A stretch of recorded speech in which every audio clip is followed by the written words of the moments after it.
Hello everyone and welcome back. In today's video, I'm going to show you how to generate content with DeepSeek AI step by step. Whether you want to create blog posts, YouTube scripts, social media captions, emails, product descriptions, or any other type of written content, DeepSeek can help you do it in just a few seconds. Even if you're a complete beginner, this tutorial will show you everything you need to know. So without further ado, let's get started.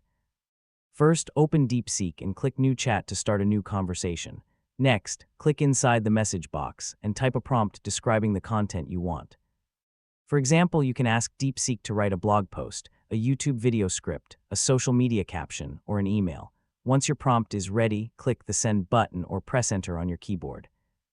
DeepSeek will generate content based on your request within a few seconds. If you're not satisfied with the result, you can edit your prompt and ask again for a different version. You can also generate different types of content by changing your prompt. For example, ask DeepSeek to write a product description, a professional email, a story, or a YouTube video script. When you're happy with the result, simply select the text and copy it for use in your project. That's how you generate content with DeepSeek AI.